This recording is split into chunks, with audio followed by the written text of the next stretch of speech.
हवाई सफर के दौरान कुछ प्रोटोकॉल्स होते हैं जिसका हर किसी को पालन करना होता है, जैसे पायलट और क्रू अल्कोहल का सेवन करके फ्लाइट ऑपरेट नहीं कर सकते, ज्वलनशील पदार्थ नहीं ले जा सकते।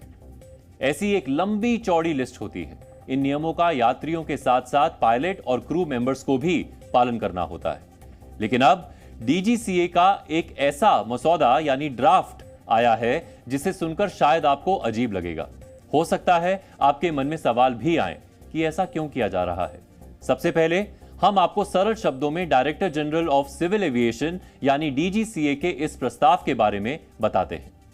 डीजीसीए के इस ड्राफ्ट रूल्स में लिखा है कि पायलट्स और क्रू मेंबर्स के परफ्यूम इस्तेमाल करने पर रोक लगानी चाहिए। कोई भी crew member mouthwash, tooth gel, perfume या फिर ऐसा प्रोडक्ट यूज नहीं करेगा जिसमें अल्कोहल हो। इसमें सबसे हैरान करने वाली बात परफ्यूम को लेकर है। डीजीसीए का तर्क है कि परफ्यूम में अल्कोहल की मात्रा ज्यादा होती है, इसलिए इससे ब्रेथ एनालाइजर टेस्ट पर असर पड़ सकता है। डीजीसीए के मसौदे में यह भी कहा गया है कि क्रू मेंबर्स जब ड्यूटी पर जा रहे हों तो उन्हें ये चीजें इस्तेमाल करनी हो तो कंपनी के डॉक्टर की सलाह लें। आप अपनी टीवी स्क्रीन पर इस वक्त डीजीसीए के मसौदे की कॉपी भी देख रहे होंगे, जिसमें साफ साफ लिखा है कि कोई भी crew member mouthwash, tooth gel, perfume या फिर ऐसा प्रोडक्ट यूज नहीं करेगा जिसमें अल्कोहल हो। हालांकि डीजीसीए की गाइडलाइन में हवाई जहाज के क्रू मेंबर्स के लिए माउथ वॉश और टूथ जेल के इस्तेमाल पर पहले से ही बैन है। अब इसमें परफ्यूम को भी जोड़ा गया है। इसका मतलब यह हुआ कि भारतीय पायलटों और क्रू मेंबर्स के परफ्यूम लगाने पर पाबंदी लग सकती है। डीजीसीए पायलट और क्रू मेंबर्स के फ्लाइट से पहले अल्कोहल के सेवन को लेकर पहले से ही काफी सख्त रहा है।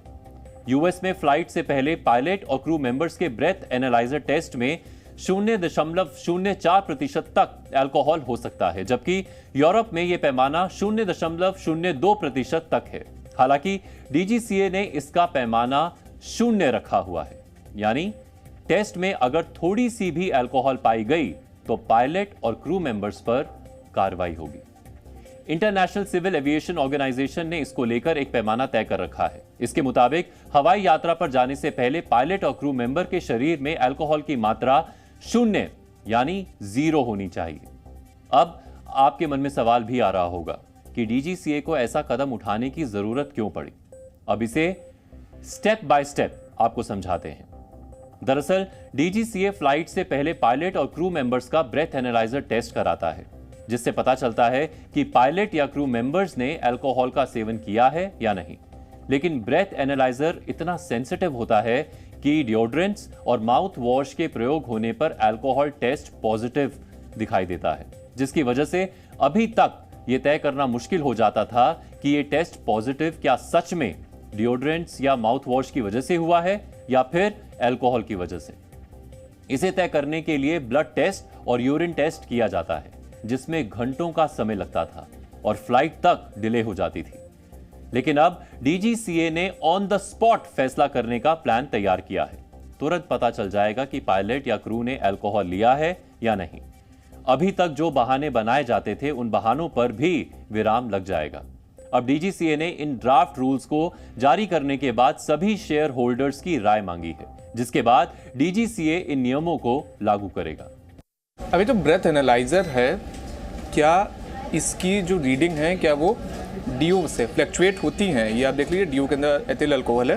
तो सबसे पहले बिना इसका प्रयोग करें ब्रेथ एनालाइजर का हम लोग जरा प्रयोग करते हैं। ये देख लीजिए, अभी जो रीडिंग आई है वो रीडिंग 0 आई है। देख लीजिए आप एक बार, अब रीडिंग इसकी अभी तक 0 थी। अब एक काम करते हैं कि अब जरा डीओ का यूज़ करने के बाद ब्रेथ एनालाइजर का प्रयोग करते हैं। 40 सेकंड लगते हैं इसको तैयार होने में। ये आप देख लीजिए, ये अब हम लोगों ने डीओ का प्रयोग कर लिया, जैसे आमतौर पर भारत के कोई भी पुरुष करते हैं। तो ये डीओ का हम लोगों ने प्रयोग करा और अब तकरीबन 20 सेकंड बचे हैं।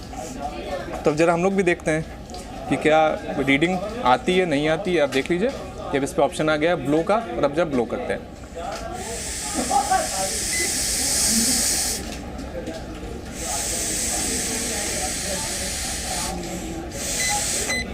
ये देख लीजिए, 0.13 दिखा रहा है, 0.13, यानी जिस समय जब हम लोगों ने डीओ का यूज़ नहीं करा था तब रीडिंग आई थी 0 और अब भी रीडिंग आ रही है 0.13 और लगातार बीप भी हो रहा है। पहले आप देख लीजिए इसको। तो ये वो वजह है जिसकी वजह से DGCA ने बैन लगाया है कि जितने भी पायलट हैं वो डीओ का यूज़ नहीं करेंगे, क्योंकि DGCA 0 अल्कोहल लिमिट के ऊपर काम कर रही है। और अभी आपने देखा कि जब हम लोगों ने नहीं यूज़ करा था डीओ का तब 0 रीडिंग आ रही थी, लेकिन जैसे डीओ का हम लोगों ने यूज़ करा जिसमें एथिल अल्कोहल था, देख लीजिए आप एक बार ध्यान से, एथिल अल्कोहल इसमें है, वैसे ही रीडिंग 0.13 आ गई। तो यही वो वजहें हैं, यही वो जिसकी वजह से ड्राफ्ट में DGCA ने इसको रखा है। अब ऐसे में हम लोग भी देखते हैं कि जब ये ड्राफ्ट रूल्स अमली जामा पहनेंगे तो इसमें क्या क्या चीज़ें बरकरार रहती हैं और क्या चीज़ें हटेंगी। शिवांक मिश्रा, जी मीडिया, दिल्ली। जी न्यूज़।